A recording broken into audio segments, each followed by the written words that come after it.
Iran அடித்திருக்கக்கூடிய Hussein இப்னு அலி measles மற்றும் யா முஃமின் measles, இந்த மிசில்ஸ்னால நாங்க அடிச்சிருக்கோங்கிற ஒரு தகவலை சொல்லி அதோட சில தகவலையும் சொல்றாங்க. அதோட நிறுத்தாம ஈரான் இஸ்ரேலை கண்டிக்கிறாங்க, டிமோனாவில் நாங்கள் அட்டாக் பண்ண போறோம் அப்படின்னு. அந்த டிமோனாவினுடைய அட்டாக் என்ன அப்படிங்கிறத பற்றியும் அதோடு சேர்த்து அபுதாபியில் இருக்கக்கூடிய பலதரப்பட்ட அமெரிக்காவினுடைய ராணுவ தளவாடங்கள் இன்னைக்கு தாக்கப்பட்டிருக்குது. குவைத்தினுடைய ஏர்வேவில் இன்னைக்கு ஒரு தாக்குதல் நடத்தப்பட்டிருக்கிறது. இதோடு சேர்த்து பலதரப்பட்ட தகவல்களை, பல முக்கியமான செய்திகளை, கரண்ட் நியூஸ் தான் இந்த பதிவுல இன்ஷா அல்லாஹ் நம்ம பார்க்க இருக்கிறோம். பாருங்க, தொடர்ந்து அமெரிக்காவும் இஸ்ரேலும் என்ன பண்ணிக்கிட்டு இருந்தாங்க, மிகப்பெரிய ஒரு அட்டூழியங்களை தொடர்ந்து நடத்திக்கிட்டு வந்தாங்க. இப்படி நடத்திக்கிட்டு இருக்க சமயத்தில் தான் ஷேக் கராச்சி அவர்கள் ஒரு தகவலை சொல்றாங்க. என்னன்னா, நாங்க ஒரு மிசில்ஸை லான்ச் பண்ணியிருக்கோம். இந்த மிசில்ஸ் என்ன தெரியுமா, ஹுசேன் இப்னு அலி யா முஃமின் என்கிற இந்த மிசில்ஸ் பேரை வச்சிருக்கிறோம். அந்த பேருக்கென்று உண்மையிலேயே ஒரு சிறப்பு இருக்குங்கிறத யாருமே மறக்க மாட்டோம். அந்த பேருக்குரிய மகத்துவத்தோடையே அந்த மிசில் செயல்பட்டிருக்கு, இறைவன் அப்படி நாடி இருக்கான் அப்படின்னே நம்ம நம்பலாங்க. ஏன்னு சொன்னா, இந்த மிசில்ஸுடைய அட்டாக்லாம் எங்க இருக்குன்னு சொன்னா, இஸ்ரேலுடைய பீர் ஷோபா, இதுதான் ராணுவ தளவாடங்கள்ல மிக முக்கியமான பகுதிகளில் ஒண்ணு. இந்த பகுதிகளில் இன்னைக்கு ஈரான் அடிச்சிருக்காங்க. அதோடு சேர்த்து ஹைபாவுடைய துறைமுகத்திலையும் அவங்க அடிச்சிருக்காங்க. அடிச்சதோடு மட்டும் இல்லாம அவங்க ஒரு தகவலை சொல்றாங்க. இந்த தாக்குதல் எதற்காக நடத்தப்பட்டது தெரியுமா, எதனால் நடத்தப்பட்டது தெரியுமா அப்படிங்கிற தகவலையும் சொல்றாங்க. மினாபாவில் குழந்தைகள் இறந்து போனாங்களா இல்லையா, 165 குழந்தைகள் இறந்து போனாங்களே, அவர்களுக்காக இந்த தாக்குதல் நடத்தப்பட்டிருக்கு அப்படிங்கிற தகவலை அவங்க சொல்றாங்க. சொல்றதோடு சேர்த்து கூடுதலா ஒரு தகவலை இந்த சமயத்துல பதிவு செய்யறாங்க. அது ரொம்பவே நம்ம கவனிக்க வேண்டிய தகவலுங்க. ஷேக் கராச்சி சொல்லக்கூடிய தகவல் என்னன்னு சொன்னா, இஸ்லாமிய நாடுகள் பொதுவாக நீங்க அமெரிக்காவை நம்பாதீங்க, குறிப்பா குர்துகள் நீங்கள் அமெரிக்காவை நம்பாதீங்க அப்படின்னு சொல்றாங்க. இந்த குர்துகள் அப்படி யாருன்னு பார்த்தீங்கன்னு சொன்னா, ஒரு பழங்குடியின மக்களுங்க. இந்த பழங்குடியின மக்கள் துருக்கியில இருக்காங்க, சிரியாவில் இருக்கிறாங்க, ஈராக்ல இருக்கிறாங்க, பல்வேறு பகுதிகளில் இவங்க பிரிஞ்சு இருக்கிறாங்க. முஸ்லிம்கள் இருக்கிறாங்க, ஷியாக்கள் இருக்கிறாங்க, சன்னிகள் இருக்கிறாங்க, கிறிஸ்துவர்கள் இருக்கிறாங்க. இப்படி இந்த குர்து மக்களை வச்சு இன்னைக்கு அமெரிக்காக்காரன் என்ன ஐடியா பண்றான்னு சொன்னா, ஈராக் ரூட் வழியா இந்த குர்தீஸ்களை எப்படியாவது உள்ள ஈரானுக்குள்ள கொண்டு அங்க அவங்கள குடியமர்த்தணும் அப்படிங்கிற வேலையில இவங்க ஈடுபட்டு இருக்க சமயத்துல தான் ஷேக் கராச்சி இந்த தகவலை சொல்றாங்க. நீங்க நம்பாதீங்க இவங்கள என்ற ஒரு தகவலை சொல்றாங்க. இதை சொல்றதுக்கான காரணம் இருக்குங்க. கடந்த ஒரு மாசத்துக்கு முன்னாடி தான் சிரியாவில் குர்தீஸ் படைகளுக்கு அமெரிக்காவினுடைய அதிபர் ட்ரம்ப் வாக்குறுதி கொடுத்தாரு. நாங்க உங்களை காப்பாற்றுவோம், ஒரு நல்ல முறையில் வச்சுக்கணும். அகமது ஷூராவோட அவங்களுக்கு ஒரு பஞ்சாயத்து இருந்தது. அகமது ஷூரா அவங்களை அங்கீகரிச்சுக்கிட்டாரு, அவங்களுடைய நாடாளுமன்றத்தில் அவங்களுக்கு பிரதிநிதித்துவப்படுத்தினாரு, மொழிகள் வாரியா அவங்களுடைய மொழியை பாதுகாப்போம் அப்படின்னு வாக்குறுதி சொன்னாரு. அதையும் மீறி பல சண்டைகள் நடக்கிறப்ப ஒரு கட்டத்தில் இந்த குர்தீஸ்களை ஆதரிக்கிறோம்னு சொன்ன அமெரிக்கா அப்படியே இப்ப இந்த ஒரு மாசத்துக்கு முன்னாடி அப்படியே கையை விட்டுட்டு வந்துட்டாங்க. இதை தான் ஷேக் கராச்சி சொல்றாரு. இது மட்டும் இல்லைங்க, இதுக்கு முன்னாடி நடந்த பல சம்பவங்கள் இதற்கு ஆதாரமா இருக்கு. இதை பார்க்குற ஒவ்வொருத்தவங்களுக்கும், ஒவ்வொரு முஸ்லீம்களுக்கும் இதுல படிப்பினை இருக்குது. 1979 2 விதமான போர்கள் நடக்குது. ஒண்ணு என்னன்னு சொன்னா, சோவியத் யூனியன் என்ன பண்றாங்கன்னு சொன்னா, ஆப்கானிஸ்தானை அடைந்து கொள்வதற்காக அதை அபகரிக்கிறதுக்காக முயற்சி செய்யறாங்க. மறுபக்கம் என்ன போர் நடக்குதுன்னு சொன்னா, ஈராக்கினுடைய ஈரானுடைய வார் நடக்குது. இந்த 2 போர்லமே பங்கு பெற்றவங்க யாருன்னு சொன்னா அமெரிக்கா.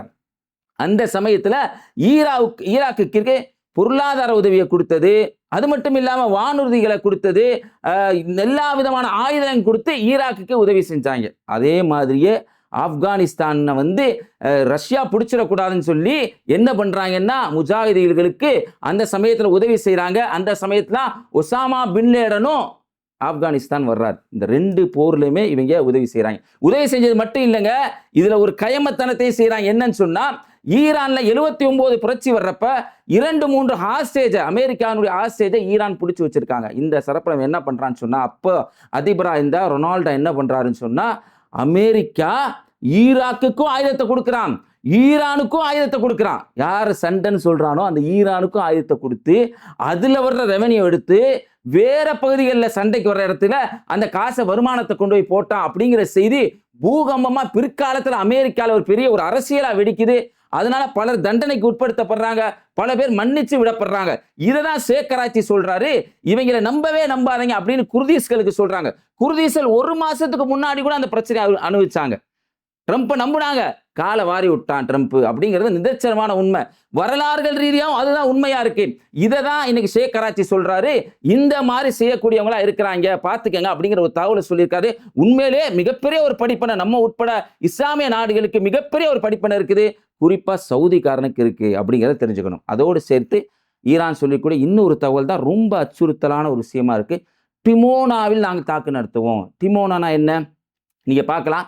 இந்த போருக்கான காரணமா பரவாயில்ல என்ன சொன்னாங்கன்னா அணு ஆயுதங்க, அணு ஆயுதம் நிறைய வச்சிருக்கிறாங்க, இவர்கிட்ட அவ்வளவு இருக்குது. எல்லா நாட்டையும் கொள்ளையடிக்க போறப்ப இவங்க சொல்ற தகவல் என்னன்னா அங்க நீதி நிலைநாட்டப்படல, மனிதர்கள் கொல்லப்படுறாங்க, அணு ஆயுதம் இருக்கு, வேதியியல் ஆயுதம் இருக்குது, இப்படிதான் இவங்க சொல்லிட்டு போய் பல உயிர்களை கொண்டு குவிச்சிருக்கிறாங்க.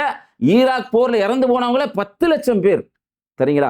இந்த போர்ல இந்த மாதிரி டிமோனாவில் தாக்குதல் நடத்தணும் சொல்றதுக்கு அணு ஆயுதம் ரிலேட்டடான ஒரு சம்பவம் இருக்குதுங்க. டிமோனா எங்க இருக்குன்னா இஸ்ரேலில் இருக்கக்கூடிய ஒரு பகுதி. இங்கதான் அணு ஆயுதத்தை வச்சிருக்கிறான். உலக நாடுகள்ல அணு ஆயுதம் வச்சிருக்கக்கூடிய நாடுகள் யாரு? சிப்ரிங்கிற அமைப்பு தான் சொல்றாங்க. 2025 பிப்ரவரி மாசம் அந்த தகவலை அவங்க தர்றாங்க. இந்தியாவில் 174 இருக்குது, பாகிஸ்தான் வச்சிருக்காங்க, நம்ம வச்சிருப்போம் 177 இருக்குது, சைனால 500 இருக்குது, 5000 இருக்குது அமெரிக்காட்ட, ரஷ்யாவில் 5000 இருக்குது, வடகொரியா 2006 தான் தயார் பண்ணா. இப்படிங்கிற பலதரப்பட்ட தகவலை தள்ளுறவங்க இவங்க இஸ்ரேல் எவ்வளவு வச்சிருக்கேன்னு எங்களால கண்டுபிடிக்க முடியல. அந்த கண்டுபிடிக்க முடியாத இடத்துல இப்ப நாங்க தாக்குதல் நடத்த போறோம்.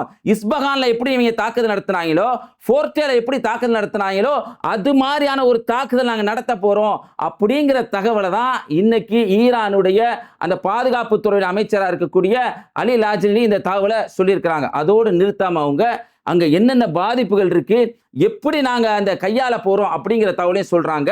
இன்னைக்கு நீங்க கேள்விப்பட்டிருக்கலாம், தேனாங்கிற ஒரு கப்பல், இந்த கப்பலை அழைச்சது இந்தியா தாங்க. மிலன் 2026 அப்படின்னு ஒரு ப்ரோக்ராம். இந்த ப்ரோக்ராமுக்காக ஈரான்ல இருந்து கிட்டத்தட்ட ஒரு 3-4 கப்பல்கள் வந்த மாதிரி தெரியுது. இது ஒரு ப்ரோக்ராம், ஒரு நிகழ்ச்சி. இந்த நிகழ்ச்சியில பங்கு பெற்றுட்டு தேனா கப்பல் போறப்ப அமெரிக்காக்காரன் தாக்குதல் நடத்ததான் தான் முன்னறிவிப்பு செய்யணும். பொதுவாக அது சர்வதேச சட்டத்தில் உள்ளது. சொல்லாம தாக்குதல் நடத்தினா கிட்டத்தட்ட 87 பேர் சடலங்கள் ஆகிறாங்க, 32 பேர் காப்பாற்றப்படுறாங்க, 180 பேர் இருந்த இடத்துல மீதி இருக்கக்கூடிய ஆட்கள் நிலவரம் தெரியல. இந்த மாதிரியான ஒரு நிலையில என்ன நடக்குதுன்னா, அனுராக் குமாரா இலங்கையினுடைய அதிபர், உண்மையிலேயே அவர் இந்த சமயத்தில் நம்ம பாராட்டணும், ராயல் சொல்லிட்டு வைக்கணும். ஏன்னு சொன்னா இந்த தாக்குதல் நடந்த உடனே அந்த சமயத்துல இலங்கையினுடைய கடற்படை முழு வீச்சில் செயல்படுறாங்க. அதோடைய வீடியோக்கெல்லாம் எடுத்து பார்க்கலாம். உடனே அங்க பாதிக்கப்பட்ட மக்களை உடனே ஆம்புலன்ஸ்ல கூட்டு போறாங்க. அவங்களுக்கு தேவையான அத்தனை உதவிகளையும் செஞ்சு கொடுக்குறாங்க. செஞ்சு கொடுத்தது மட்டும் இல்லைங்க, அடுத்த கப்பல் வருது. அந்த கப்பலுடைய பேர் IRIS புஷ்கர்னு ஒரு கப்பல். இதுவும் ஈரானுடைய கப்பல். 200 பேர் இதுக்குள்ள இருக்கிறாங்க. அங்க இருக்கக்கூடிய மாலுமிகள் ரொம்ப ஹெச் போடுறாங்க, ரொம்ப அற்புதமான ஒரு ஹெச். போனா இவன் வரம்பு மீறி அடிப்பான். அப்ப என்ன பண்ணலாம், நம்மளுடைய கப்பல்ல ஒரு ப்ராப்ளம் இருக்குன்னு ஒரு செய்தியை சொல்லுவோம், அனுராக் குமாருக்கு இலங்கையினுடைய அரசாங்கத்துக்கு தெரியப்படுத்துவோம். அது மாதிரியே அவங்க தெரியப்படுத்துறாங்க. அவங்களுக்கு இந்த செய்தி புரியும். நம்ம வழக்கத்துல சொல்றதா இருந்தா சில குற்றவாளிகளை, சில பொறுக்கிகளை பிடிச்சா பாத்ரூம்ல வலிக்கி வளர்ந்துக்கிட்டான் சொல்லுவோமா இல்லையா? அது மாதிரி இந்த செய்தி வந்தவன் அனுராக் குமாருக்கு அவர் என்ன பண்றாருன்னா, கப்பல் ப்ராப்ளமா, வாங்க இலங்கைக்குள்ள வாங்க அப்படின்னு சொல்லி அனுமதி கொடுக்கிறாரு. கொடுத்துட்டு அவர் ஒரு பேட்டி கொடுக்கிறாரு. பாருங்க, இலங்கையினுடைய எக்ஸ்போர்ட்ஸ் பெரும்பாலும் கார்மெண்ட்ஸ் அமெரிக்காவுக்கு அதிகமா போகுது, அதுல அவங்களுக்கு ரெவன்யூ இருக்குது. இதெல்லாம் அறிஞ்சிருந்த அனுராக் குமாரா சொல்றாங்க, நாங்க மனித நேயத்தை இங்க பாக்குறோம், மக்களுடைய உள்ளத்தை பாக்குறோம், நான் இந்த நாட்டுக்கு அந்த நாட்டுக்கெல்லாம் பார்க்கல, மனிதனுக்கா பாக்குறேன் அப்படிங்கிற தகவலை சொல்றாரு. சொன்னதுக்கு அப்புறம் வடக்கன்ஸ் வச்சு செய்யறாங்க, நம்ம மோடி கிழிச்சு தள்ளிட்டாங்க. எந்த அளவுக்கு நாங்க வந்திருக்க வீடியோக்களை ஈரானுடைய பிரஸ் டிவி போடுறாங்க. ஈரானுடைய பிரஸ் டிவி வடக்கன்க இந்த மாலை வச்சு சௌக்கியதாரை வச்சு செஞ்சுட்டாங்க. எப்பா நீ விருந்தாளி தானே, விருந்தாளியை வந்தவன போன அடிச்சிருக்கான், வாய் துறக்காம இருக்கிறிய, கண்டனம் தெரிவிக்காம இருக்கிறிய. எதிர்க்கட்சி எல்லாரும் கண்டனம் தெரிவிக்கிறாங்க. எல்லாமே காங்கிரஸ் உட்பட, சமாஜ்வாதி உட்பட, திரிணாமுல் காங்கிரஸ் உட்பட எல்லாரும் இதற்கு எதிர்ப்பு தெரிவிக்கிறாங்க. வாயே இந்திய அரசாங்கம் துறக்காம இருக்காங்க, நம்மளுடைய விருந்தாளி அப்பாவிகள் கொல்லப்பட்டிருக்காங்க அப்படிங்கிற சொன்ன உடனே ஜெயசங்கர் வழக்கம் போல வந்துட்டாப்ல, நாங்கள் காப்பாற்றி விட்டோம். மார்ச் 1ஆம் தேதி ஒரு கப்பல் உள்ள வரதா இருந்தது, எங்கிட்ட பெர்மிஷன் கேட்டாங்க, நாங்க கேரளால நங்கூரம் போட்டு அதை வச்சிருக்கிறோம் அப்படிங்கிற ஒரு தகவலை சொல்றாங்க. இது கேள்வி அது இல்லை, அங்க இறந்து போனாங்கல்ல 87 பேர் 90 பேர், நம்முடைய விருந்தாளி தானே, அவங்கள பாதுகாத்து இருக்கணுமா இல்லையா? அதைத்தான் அவங்க அந்த சமயத்துல கேட்கிறாங்க கேள்வி. இந்த சமயத்துல அனுராக் குமார் அவர்கள் உண்மையிலே இந்த சமயத்துல நம்ம பாராட்டுகளை தெரிவிச்சுக்கணுங்க.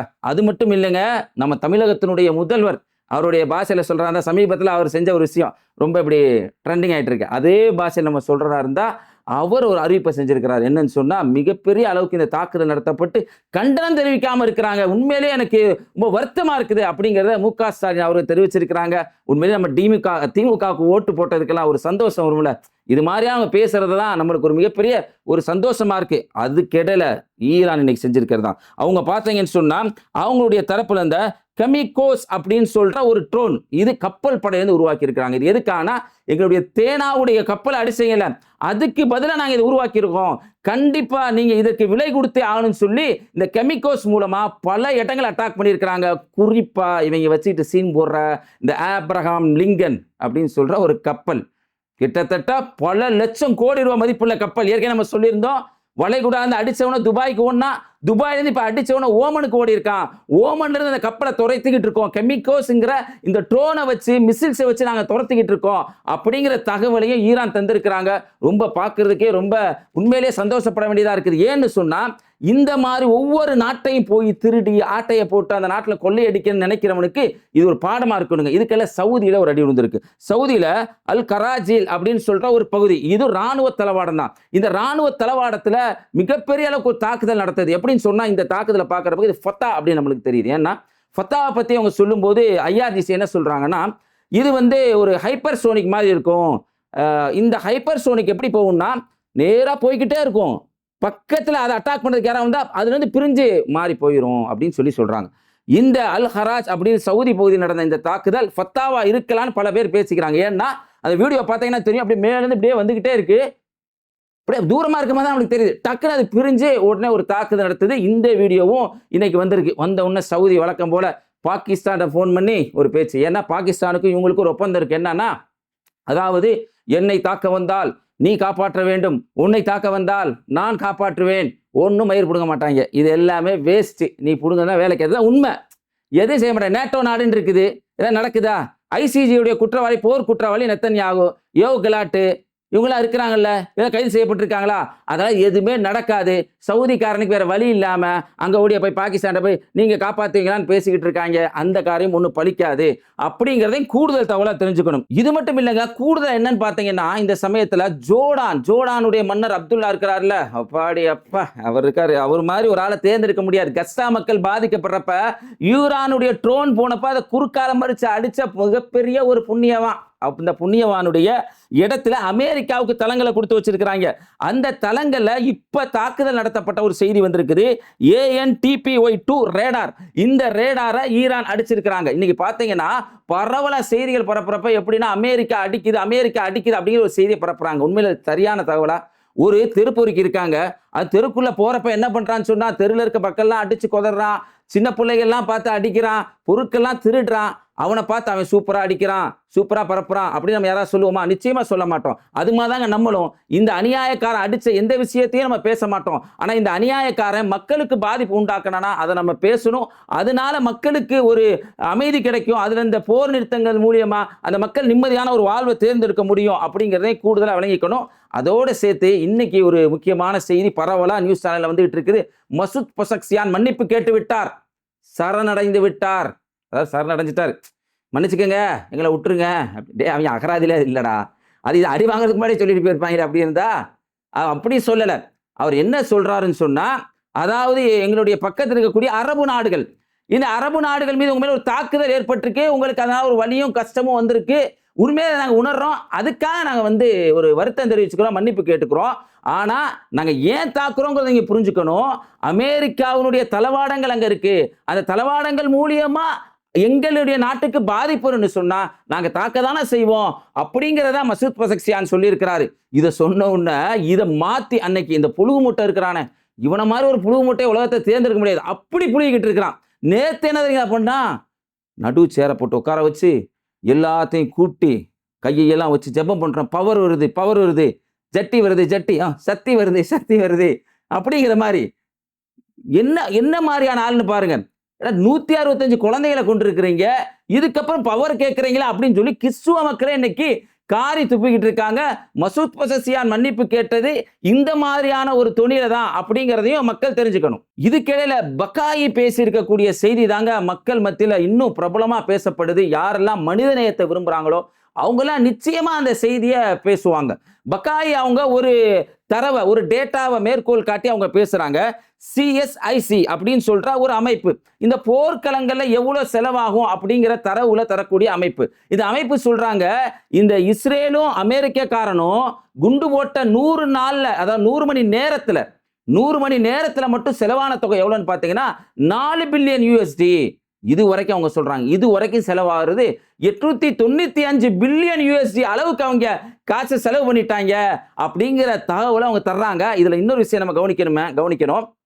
அதாவது ஆட்டையை போடுற பணம், ஒரு சொல்லுவாங்கல்ல, ஆட்டையை போட்டு அடுத்தவனுடைய வயிற்று அடிச்சு சம்பாதிக்கிற பணம், எடுக்கிற பணம் நிக்காதுன்னு சொல்லுவாங்கல்ல, அது மாதிரி ஒவ்வொரு நாட்டு மேலேயும் டாக்ஸை போட்டு திருடி ஆட்டையை போட்டு அந்த பணம் இன்னைக்கு நிக்கல. இந்த தரவை பதிவு செய்யறப்பதான் பக்காய் அவங்க சொல்றாங்க, அதாவது ஈரானுடைய வெளியுறவுத்துறை அமைச்சகத்துடைய ஆத்தரைஸ்டு ஸ்போக் பர்சன் இவங்க தான். இவங்க என்ன சொல்றாங்கன்னு சொன்னா, அதாவது நீங்க இந்த உலகத்தினுடைய பொருளாதாரத்தினுடைய நிலையை பற்றி பேசிக்கிட்டு இருக்கீங்க, இது விலை ஏறிடுச்சு, இது விலை கம்மியாயிருச்சு, இது அப்படி ஆயிடுச்சுன்னு பேசிக்கிட்டு இருக்கீங்க, நாங்களோ குழந்தைகளுக்குரிய வாழ்வை பற்றி நாங்கள் பேசிக்கிட்டு இருக்கோம் அப்படிங்கிற தகவலை அவங்க தர்றாங்க. இதுல நம்ம கவனிக்க வேண்டிய விஷயம் என்னன்னா, குழந்தைகள் இறக்கப்படக்கூடாது அப்படிங்கிறது நம்ம கவனிக்க வேண்டிய விஷயமா இருக்குது. இந்த சமயத்துல பேட்டை டிவியின் சார்பாக நம்ம பயன்படுத்தக்கூடிய ஒரு ஆயுதத்தை பத்தி தாங்க இப்ப நான் சொல்ல போறேன். முக்கியமானது ரொம்ப. இந்த உலகத்துல அழிச்சாட்டியங்களை புரிஞ்சு மக்களை கொண்டு அவங்களுடைய பொருளாதாரத்தை சுரண்டக்கூடிய கெட்டவர்களுக்கு எதிராக நம்ம பயன்படுத்தக்கூடிய பிரார்த்தனை என்ற ஆயுதம் எப்படி இருக்கணும் பாருங்க. புகாரில் இடம்பெறக்கூடிய 240வது செய்தி. நபிகள் நாயகம் ஸல்லல்லாஹு அலைஹி வஸல்லம் அவங்க செஞ்ச பிரார்த்தனை, அபு ஜஹலுக்கு எதிராக, உத்துபா ஷைபாக்கு எதிராக செஞ்ச ஒரு பிரார்த்தனை. அவங்க தொழுகும் போது ஒட்டகத்தினுடைய குடலை கொண்டு வந்து போட்டாங்கல்ல, அப்ப அல்லாஹ்வினுடைய தூதர் அவர்கள் செஞ்ச ஒரு பிரார்த்தனை எப்படி செஞ்சாங்கன்னா, தங்களுடைய கைகளை உயர்த்தி வானை நோக்கி அல்லாஹ்வுடைய தூதர் அவர்கள் 3 முறை சொன்னார்கள், யா அல்லாஹ் குறைஷியை நீ பார்த்துக்கொள், குறைஷியை நீ பார்த்துக்கொள், குறைஷியை நீ பார்த்துக்கொள் என்று. அதே போல இந்த மாதிரியான சந்தர்ப்பத்தில் உளப்பூர்வமாக கைகளை உயர்த்தி வான் நோக்கி நம் ஒவ்வொருவரும் இந்த அமெரிக்காவுக்கு எதிராகவும் உலகத்தில் அழிச்சாட்டியங்களை புரியக்கூடிய இஸ்ரேலுக்கு எதிராகவும் நம்ம துவா செய்யணும். அது மட்டும் இல்லாம இப்ப நீங்க பார்க்கக்கூடிய இந்த வீடியோவை கண்டிப்பா சப்ஸ்கிரைப் செஞ்சுட்டு பாருங்க, லைக் செஞ்சு பாருங்க, இதை பலருக்கு பரப்புங்க. இப்படி நீங்க சப்ஸ்கிரைப் செய்யறதுனால தான் பலருக்கு இந்த வீடியோ வியூ ஆகும் அப்படிங்கிறதையும் தெரிஞ்சுக்கங்க. இதன் மூலியமா அந்த மக்கள் உண்மை செய்தி அறிந்து கொள்வதற்கும் ஒரு வாய்ப்பா இருக்கும் அப்படிங்கிற நினைவு நிறுத்தி, மறக்காம இந்த நம்ம பேட்டை டிவியை சப்ஸ்கிரைப் செய்யுங்க, லைக் செய்யுங்க, அதிகமான நபருக்கு ஷேர் செய்யுங்க. அஸ்ஸலாமு அலைக்கும்.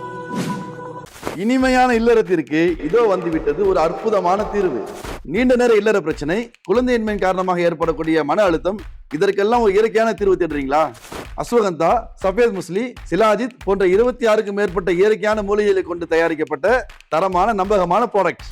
ISO, GMP, FSSAI போன்ற மத்திய, மாநில மற்றும் உலக நாடுகளின் அங்கீகாரம் பெற்ற தரமான இயற்கை உணவு. உங்கள் இரவும் இல்லறமும் நீண்ட நேரம் நல்லறமாக மாறுவதற்கு கீழே இருக்க நம்பரை தொடர்பு கொள்ளுங்க.